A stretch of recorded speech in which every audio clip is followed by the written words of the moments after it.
오늘 저는 싸움이 일어나는 곳을 보라, 그런 제목입니다. 싸움이 일어나는 곳이 과연 어디일까 하는 것이죠. 오늘 이 시대에 누구나 다 고민을 합니다. 저도 참 고민을 많이 하고 오늘 예배드리는 여러분도 다 고민 속에 살 것입니다. 한 번도 경험해보지 못한 이 비대면의 언택트 시대를 맞았습니다. 그러나 오늘 우리의 염려, 걱정을 내려놓고 한 번 더 주님께 집중하는 시간들을 가지면 참 좋겠다 싶습니다. 제가 참 많이 개인적으로 좋아하는 기독교 영성의 작가 필립 얀시라고 하는 사람이 이런 얘기를 하고 있습니다.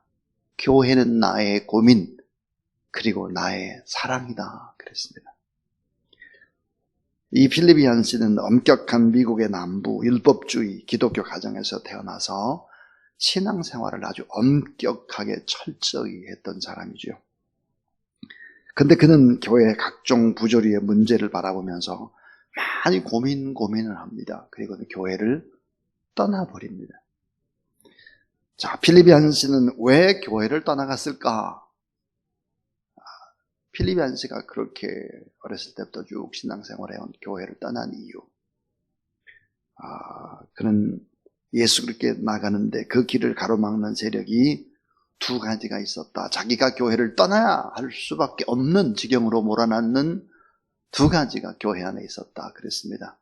그 하나가 뭘까? 그것은 위선이다 그랬어요. 위선.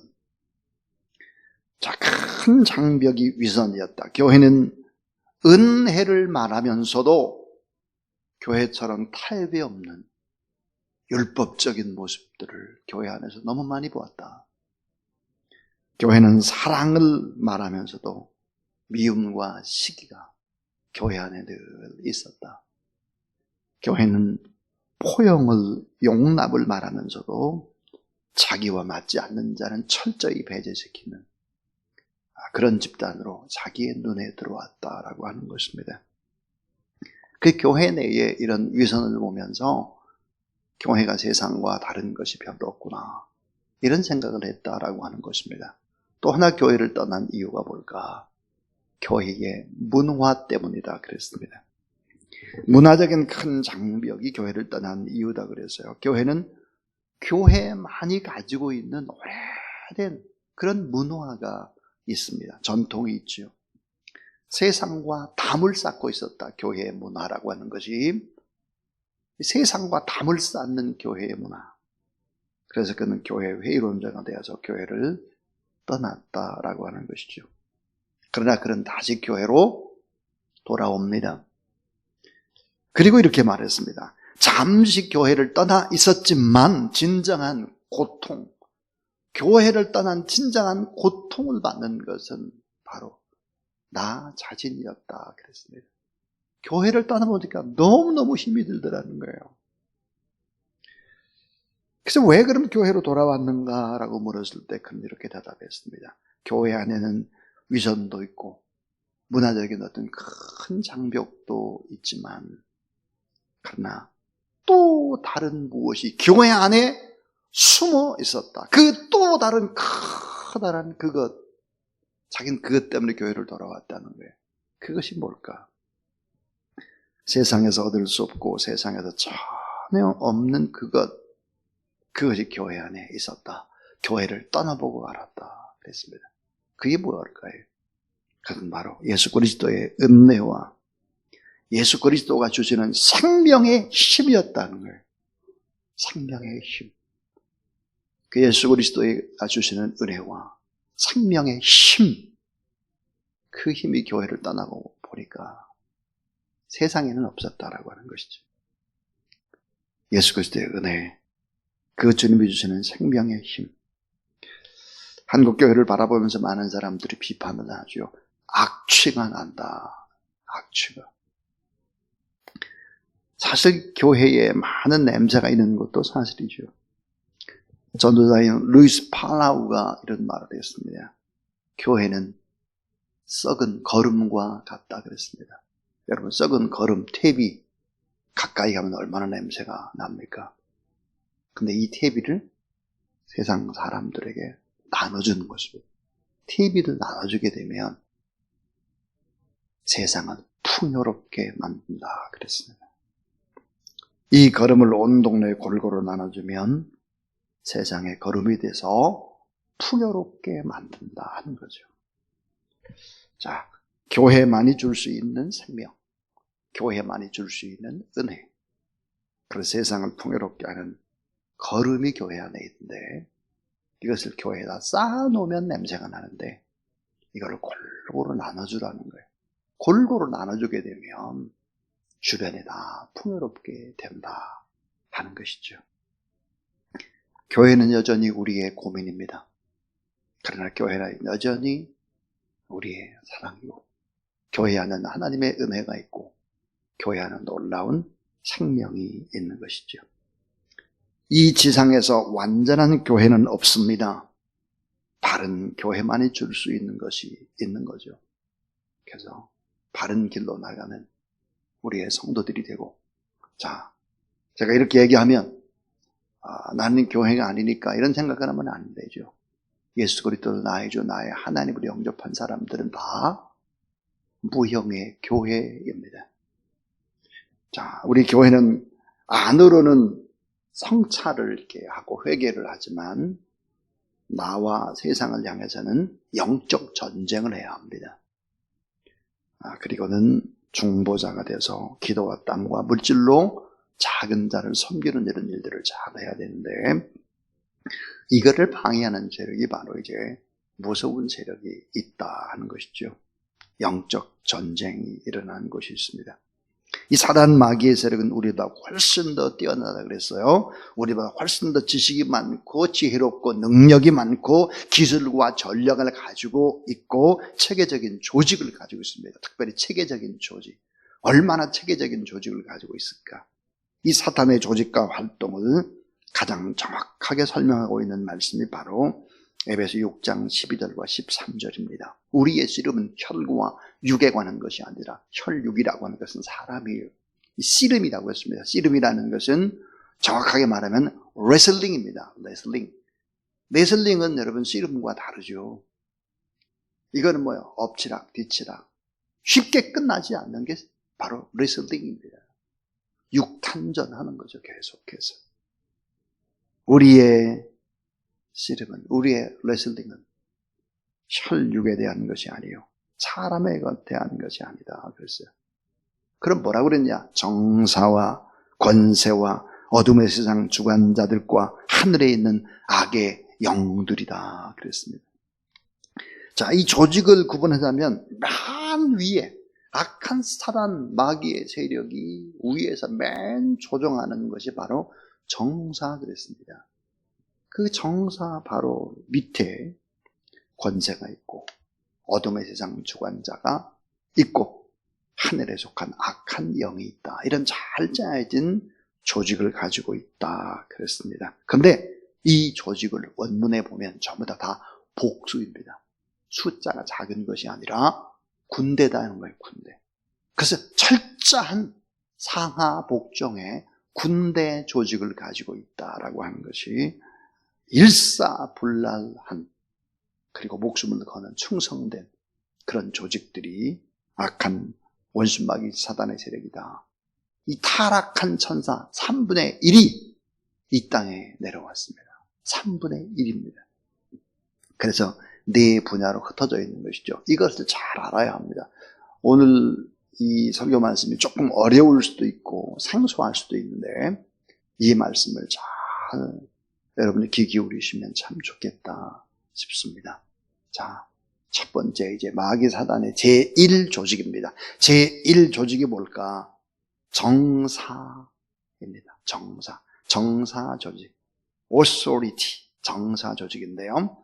이 사단의 조직은 영혼을 파괴시키고 하나님의 영광을 가로채기 위해서 세상에 일어나는 수많은 사건들을 관할하고 통제하고 조정하는 세상의 신으로 뛰어난 전략과 조직을 가지고 있다 그랬는데, 이 정사라고 하는 것이 뭘까? 뜻이 보좌. 정사라고 하는 그 높은 보좌, 주관하는 자, 강한 자와 같은 용어입니다. 이 정사라는 말은 사람들의 의사를 훨씬 더 뛰어넘는 권위 있는 발언권을 행사한다는 뜻입니다. 자신의 의지를 관철시킬 수 있는 힘이 있는 것이 바로 정사다 하는 거예요. 정사. 이 사탄은 인간의 권위와 그 힘 있는 세력 그 속에 교묘히 침투해 들어가 있다. 그래서 많은 사람들을 지배하고 통제하고 획책을 꾸민다. 이게 마귀다 하는 것입니다. 자, 여러분, 정사의 조직이 하는 일이 뭘까? 이런 겁니다. 정치계, 구체적으로 말하면 정치계, 권력의 핵심 배후에서 조종하는 역할을 하는 것입니다. 권력의 핵심 부분이 뭘까요? 대통령이죠. 왕입니다. 수상입니다. 모든 행정의 수반들, 법을 만드는 입법 국회의원들, 입법, 사법, 행정. 그럼 사법에 많은 판사나 변호사나 이런 분들, 대법원장 특별히 이런 조직들이죠. 그래서 삼부요인 그러잖아요. 여러분, 삼부요인. 이런 사람들에게 들어가서 법을 만들고 집행하는 일에 관여하는 조직이 바로 마귀 사단의 조직인 정사의 조직이다 하는 것입니다. 어느 유명한 역술인이 월간 조선과 인터뷰를 했습니다. 수많은 정치인들과 고관대작 장관들이 찾아와서 이 역술인에게 자문을 구했다. 그런데 고 박정희 대통령이 단골이었다. 월남 파병 문제를 고민하고 자기에게 찾아와서 역술인에게 물어서 결정을 했다. 이렇게 전해집니다. 사탄은 독일의 히틀러나 공산주의자들과 회교, 이슬람 등을 조종하면서 정치에 관여한다. 수많은 영혼들을 희생의 길로 이끌어가고 있다. 그래서 우리가 해야 될 일들이 뭘까요?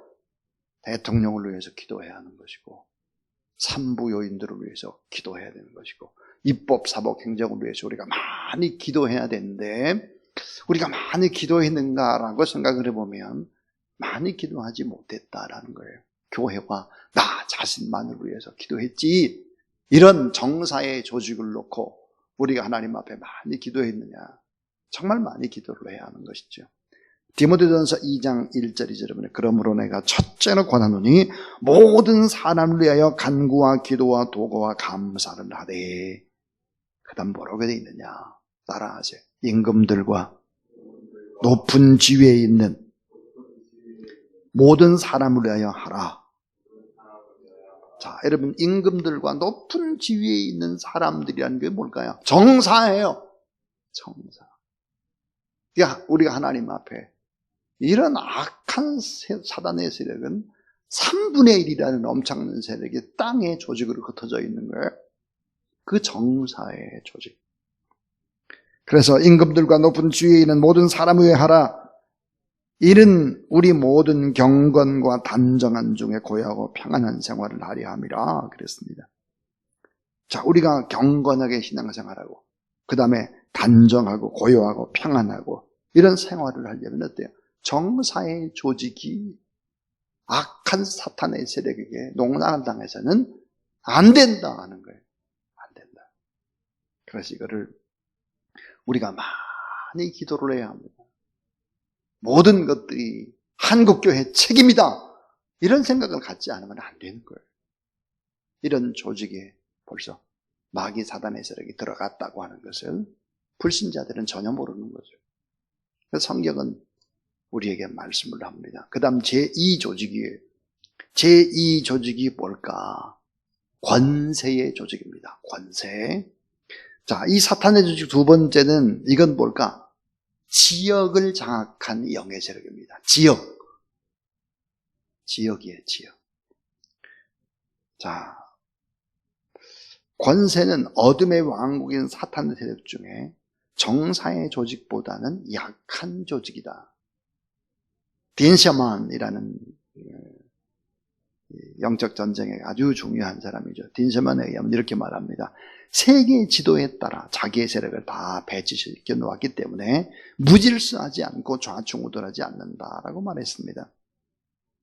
이 사단의 권세는 지리적인 면과 상황을 자세히 파악해서 힘 있는 자를 골고루 배치시켜 놨다. 그러니까 어때요? 특정 지역, 예를 들어 송파, 그 지역을 장악하고 있는 거죠. 특정 집단, 구체적인 관여를 하고 각 지역에는 독특한 문화가 있습니다. 자, 예를 들어서 송파, 그러면 송파에는 독특한 문화가 있죠. 그 문화가 예전부터 흘러나오는 백제의 문화, 뭐 이런 문화들이 쭉 있어요.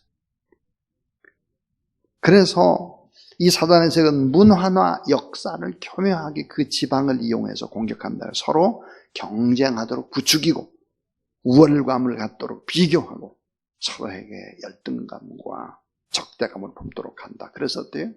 어떻게 할까요?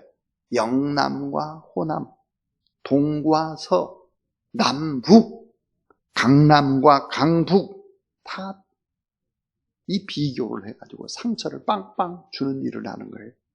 이거 뭐의 전략이에요? 악한 원수마귀의 전략이라는 게 이게 악한 사단의 재력은 중앙정부 조직뿐만 아니라 지방의 조직 속에 들어가 있다는 사실을 바로 에디 머피라고 하는 사람은 주장을 하고 있습니다. 그런가 하면 마을이나 도시에도 집단적으로 밀집되어서 힘을 비축시켜야 된다 그랬어요. 한번 생각해 보세요. 어떤 동네에는 철학관이 집중되어 있어요. 또 어떤 동네에는 계룡산 같은 데 보니까 역술인들이 아주 많이 모여요. 그 밑에는 또 무당들이 많아요. 어떤 지역에는 술집, 어떤 쪽에는 창녀촌, 어떤 쪽에는 게이클럽이 많고, 어떤 데는 이더, 폭력, 조직들이 많고 그런 거죠. 이 지역에는 복음화율이 현격히 떨어지는 것입니다. 현격히 10% 이하가 되는 거죠. 바로 그런 거예요. 그런 거. 자, 대구라는 지역, 그 지역도 유교라든지 불교의 문화가 너무 강하죠. 프로테지가 약해요. 예수를 믿는 것이 약할 수밖에 없죠. 그래서 이 조직이 뭘까? 권세의 조직이라고 하는 거, 권세. 그 다음에 제3의 조직이 있습니다. 이 3의 조직이 뭘까? 이 조직은 이 어둠의 세상 주관자들입니다. 이 어둠의 세상 주관자들인데요. 이 사탄은 잘 드러나지 않게 은밀하게 어둠의 세력들과 결탁해 있다는 거죠. 자, 세상을 나타내는 단어가 이제 코스모스인데요. 이 코스모스와 권력과 힘을 나타내는 크라토스가 이렇게 합성화된 것이 바로 이제 코스모 클라토스인데, 이게 뭘까? 그러면은 이 어둠의 세상 주관자에게는 엄청난 뭐가 있느냐? 힘이 있다는 거예요. 거기에는 또 보이지 않는 권력이 있다는 거예요. 보이지 않게 사람의 운명을 갈라놓을 수 있는 게 있다는 거예요. 사람의 운명을 갈라놓아요. 우리는 이런 경험들을, 우리 교회 안에도 저는 이런 경험을 했던 사람들과 상담을 한 적이 여러 번 있습니다. 자, 어머니가 무당이었는데 어머니가 어렸을 때 너는 뭐가 돼야 돼? 너는 이 길로 가야 돼. 이렇게 했던 말 한마디 때문에 신학을 못하는 이런 경우. 너는 신내림을 받아야 돼. 그렇지 않으면 네가 잘못돼. 이런 말 한마디 때문에 그가 살아왔던 청소년 시기, 청년 시기가 어두운 시기, 그런 경우들이 너무 많죠. 그래서 이 세상의 어둠의 주관자들이 누굴까? 이런 사람들, 인간의 운명을 결정한다고 하는 점성술이라든지 사주관상이나 철학이나 무당이나 이런 거죠. 이 각종의 신들이, 각종의 신들. 에베소 6장의 세상 주관자는 제우스 신이라든지 느부갓네살 왕의 이념이라든지 이런 거를 가리킨다라고 이제 그렇게 얘기를 하고 있죠. 그래서 종교나 학문이나 이념이나 사상을 통해서 복음을 듣지 못하도록 만드는 세력들입니다. 여기에는 물론 이단과 적그리스도 문화에 엄청난 영향을 끼치는 팝이라든지 뭐 음악이라든지 미술이라든지 영화라든지 이런 분야에도 다 속합니다. 그래서 육신의 정욕과 안목의 정욕과 이생의 자랑에 빠지도록 하는 것이죠. 그래서 그렇지 않을 비난거리를 만들고 전도의 문을 막고 이렇게 하는 거예요. 그래서 여러분 또 지역에 남아있는 토속적인 그런 신앙들이 있습니다. 토속적인 신앙 여러분 잘 알잖아요. 토테미즘. 동물을 우상시, 신성시 하는 것이죠. 예를 들어서 호랑이, 곰, 사자. 토테미즘이라고 그래요. 그 다음에 이렇게 애니미즘. 태양이나 물에 정령이 깃들었다고 믿는 애니미즘이에요. 그래서 큰 강가 가면 다 빌어. 공주의 건강에 가면 막 빌어요. 한강을 보고 비는 사람들도 많아요. 정령이 깃들어 있다고 믿는 애니미즘이죠. 그 다음에 보니까 샤머니즘이 있죠. 샤머니즘이 뭘까요?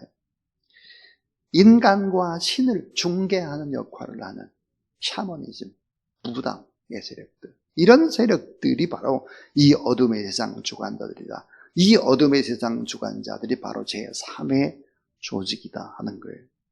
마지막 네 번째 조직이 있습니다. 그 네 번째 조직이 뭘까? 하늘에 있는 악한 영들이다 그랬어요. 악한 영들. 아까 그랬죠? 사탄의 편에 섰던 3분의 1의 천사들을 얘기하고 있는데 이 공중 권세 잡은 자들을 묘사되는 이 사탄의 졸개들, 악한 원수마귀의 하수에 있는 이 악한 영들, 이게 뭘까?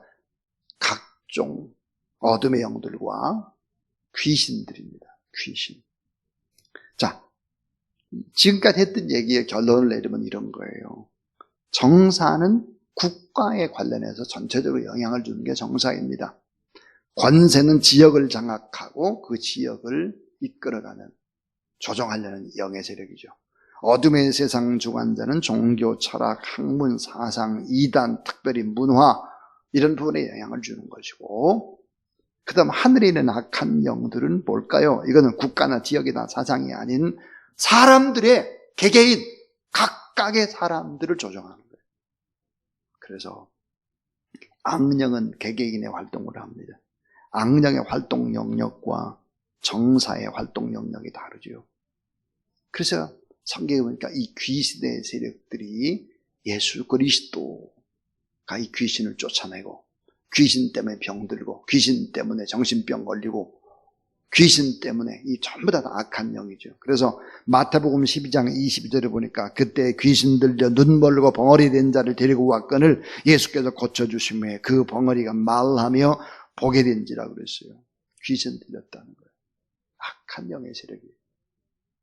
또 마태복음 9장 32절 33절에 보니까 저희가 나갈 때 귀신 들려 벙어리 된 자를 예수께 데려오니 귀신이 쫓겨나가고 벙어리가 말하기를 무리가 기히 여기 가로되 이스라엘 가운데 이런 일을 본 때가 없다 하되 그랬어요. 누가복음 13장에 보니까 18년간 귀신 들려 아름에 꼬부라져 조금도 펴지 못한 한 여자가 있더라. 예수께서 보시고 불러 이르시되 여자야 내가 내 병에서 놓였다 하시고 안수하심에 여자가 곧 펴고 하나님께 영광을 돌리는지라 귀신 들렸다는 거예요.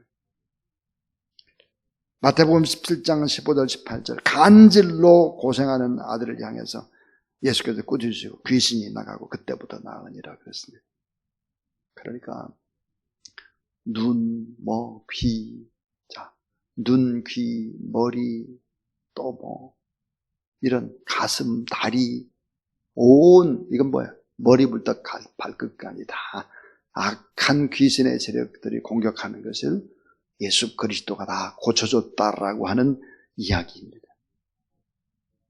그러니까 우리가 영적 전쟁이라고 하는 것을 그냥 아무것도 모르고 그냥 기도만 하거나 이렇게 해서는 안 되는 거예요.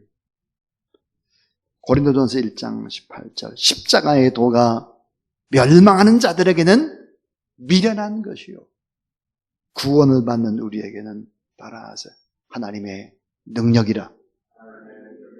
십자가의 도가 멸망하는 사람들 십자가가 뭐야 저거? 미련한 것이다. 그러나 구원받는 우리에게는 하나님의 능력이다 그랬습니다. 그래서 계속해서 반복되어 나오는 말이 있죠. 제가 계속 반복해서 설교하는 것이 있어요. 영적 전쟁이 일어나는 곳은 어딜까? 우리의 생각이라고 그랬어요. 생각. 마귀가 가룟 유다의 마음에 예수 팔려는 생각을 넣었다 그랬어요. 마귀가 생각을 집어넣었대. 생각입니다. 그 다음 영적 전쟁이라는 것이 어딜까? 마음이죠. 마음. 이 굳어진 생각은 그 마음 속에 자리 잡죠. 그래서 태도와 사고방식과 가치관에 영향을 끼칩니다.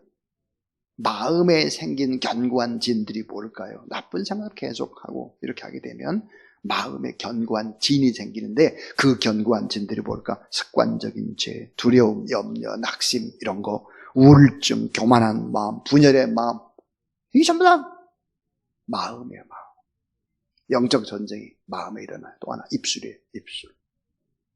죽고 사는 것이 혀쓰기에 달렸나니 그 혀의 열매를 먹으리라.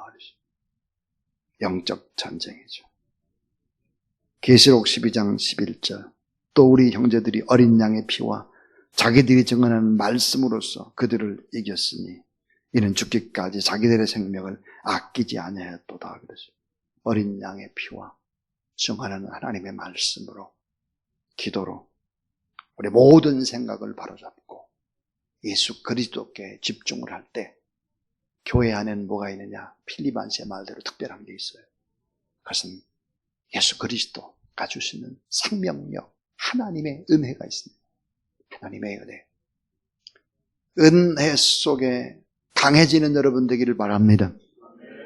뿐만 아니라 하나님께서 주시는 한량없는 은혜와 우리를 사랑하셔서 우리에게 비전을 주실 뿐만 아니라 나아갈 새 힘을 주시는 하나님, 죄 많은 우리, 허물 많은 우리를 품어주시는 그 놀라운 하나님의 사랑과 평강이 여러분의 마음 가운데 가득하기를 주의 이름으로 축원합니다.